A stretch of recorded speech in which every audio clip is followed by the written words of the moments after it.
வணக்கம். இன்றைய தினம் திருகோணமலை கடற்கரையை பார்ப்பதற்காக திருகோணமலை நகர சபையின் செயலாளர் ஜே விஷ்ணு அவர்கள் வருகை தந்திருக்கின்றார்.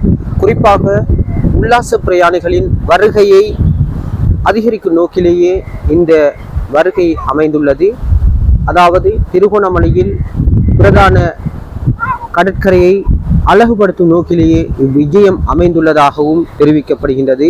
குறிப்பாக திருகோணமலைக்கு உல்லாச பிரயாணிகளின் வருகை அதிகரித்துள்ள நிலையில் இன்னும் அவர்களை கவரும் நோக்கில் திருகோணமலை நகர சபை பாரிய முன்னெடுப்புகளை முன்னெடுத்து வருகின்றது.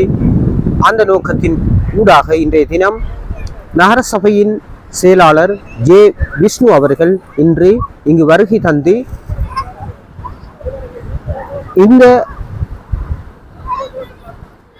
பிரதான கடற்கரையை எவ்வாறான விதத்தில் அழகுபடுத்தலாம் என்ற கோட்பாட்டுக்கு அமைய சக ஊழியர்களுடன் இணைந்து கலந்தாலோசித்து வருவதையும் எம்மால் காணக்கூடியதாக இருக்கின்றது.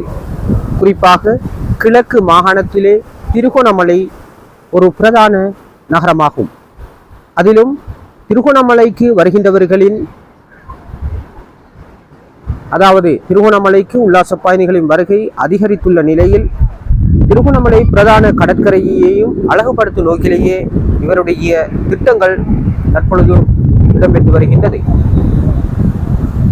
சரி, திருகோணமலை நகரசபை பிரதேசத்திலே உள்ள எங்களுடைய பொது கடற்கரையானது மிகவும் அழகாக உள்ள ஒரு கடற்கரையாகும். அதனை மிகவும் தரமான முறையில் வடிவமைத்து அதனை எங்களுடைய உல்லாச பயணிகளை கவரும் விதத்தில் செயற்படுத்தும் மூலமாக இங்கே ஒரு கழிவு நீர் தேங்கும் ஒரு இடம் உள்ளது. அதனை அழகுபடுத்தி அதற்கு மேல் ஒரு திறந்த மேடை ஒன்றை அமைத்து உல்லாச பிரயாணிகள் மற்றும் இங்குள்ள கலைஞர்கள் அவர்களுடைய கலை ஆக்கங்களையும் செயற்பாடுகளையும் செய்வதற்கேற்ற வகையிலே திறந்த மேடை ஒன்று அமைப்பதற்குரிய நடவடிக்கை நகரசபையினால் எடுக்கப்பட்டு வருகின்றது.